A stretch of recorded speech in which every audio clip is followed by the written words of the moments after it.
Selamat pagi Pak Stefanus dan Ko Jonathan. Kami dari kelompok 13 ingin mempresentasikan mengenai berpikir kritis. Sebelumnya izinkan kami memperkenalkan diri. Perkenalkan, nama saya Tevilis Pranata. Perkenalkan, nama saya Ariel Halim. Perkenalkan, nama saya Atalia Beatrice. Perkenalkan, nama saya Daniel Arainu Sitanggang.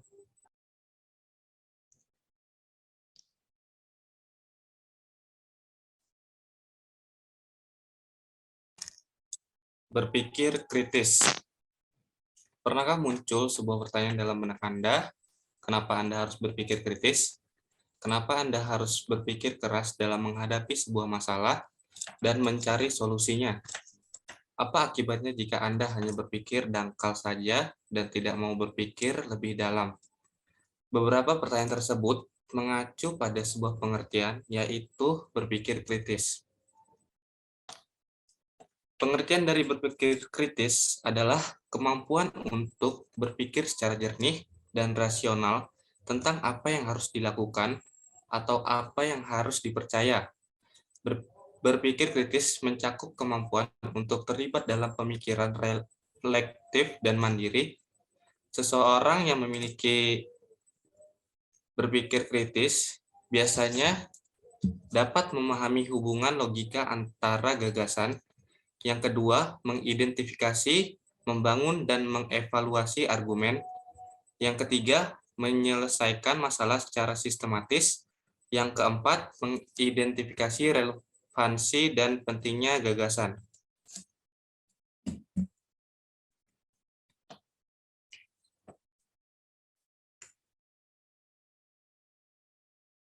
Selanjutnya,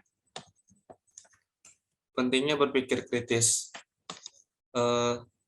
Ada 3 hal yang dalam hal ini kita harus pentingnya berpikir kritis. Yang pertama yaitu kamu bisa mengambil keputusan yang tepat pada saat diperlukan. Dan yang kedua, berpikir kritis membuatmu menjadi orang yang berkarakter. Yang ketiga, kamu bisa melihat sekolah dan belajar dengan cara pandang yang berbeda.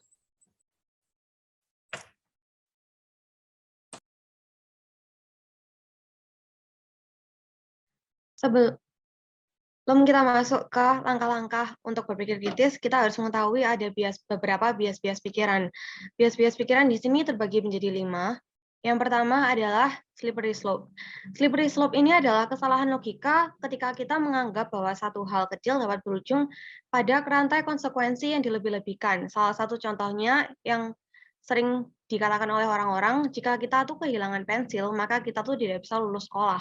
Lalu yang kedua adalah false dichotomy, yaitu kesalahan berlogika saat kita beranggapan bahwa hanya ada 2 kemungkinan yang dapat terjadi dan mengabaikan segala kemungkinan lain yang ada. Salah satu contohnya yaitu jika orang itu tidak belajar, pasti bermain game. Lalu selanjutnya adalah appeal to authority. Itu adalah kesalahan berlogika ketika kita menganggap sesuatu benar hanya karena seseorang yang berpengaruh mengatakannya. Contohnya adalah Menteri Kesehatan berkata bahwa kasus COVID-19 di Indonesia menurun, padahal belum tentu hal itu benar. Lalu yang keempat adalah appeal to popularity, yaitu kesalahan logika ini adalah ketika kita percaya sesuatu itu benar hanya karena orang yang menganggapnya itu juga benar. Salah satu contohnya yaitu banyak orang yang berkata bahwa investasi emas adalah yang terbaik, padahal belum tentu hal itu benar. Lalu yang terakhir adalah circular reasoning, yaitu kesalahan logika yang muncul ketika argumen dengan suatu pernyataan. Lalu pernyataan itu kita gunakan pula sebagai kesimpulan di akhir. Salah satu contohnya adalah percakapan antara penggugat dan hakim.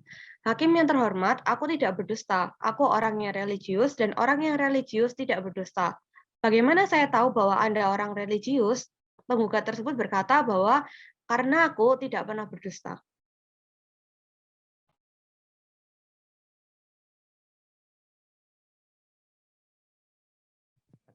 Lalu kita akan mencoba melihat bagaimana langkah-langkah untuk dapat berpikir kritis. Yang pertama, kita perlu mengumpulkan informasi. Nah, di sini kita akan menemukan apa yang akan kita bahas. Nah, untuk memperjelas step-step selanjutnya, kita akan menerapkan pada informasi berikut. Yang pertama, banyak anak dibully dan membuli. Yang kedua, pembulian sering terjadi di sekolah. Ketiga, bercanda sering dijadikan alasan untuk membuli. Yang keempat, anak yang dibully takut untuk melaporkan karena takut dijauhi.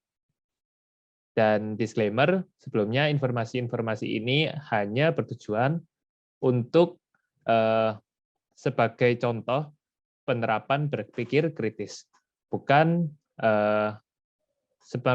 serta-merta ini adalah informasi yang terjadi. Ya, lalu setelah kita mendapat informasi itu, kita perlu menemukan pendapat dengan alasannya. Untuk kasus ini berarti yang pertama, perlu ada pendidikan anti-bully sejak awal masuk sekolah agar anak-anak mengerti batasan bercanda. Yang ketiga, perlu dibuat kelompok anti-bully yang beranggotakan siswa. Yang kedua tadi, lalu yang sekarang ketiga, perlu diberikan tugas esai anti-bully. Lalu setelah kita menemukan pendapat dan alasannya, kita dapat mendukung alasan dengan berbagai fakta. Salah satunya seperti ini. Apabila alasan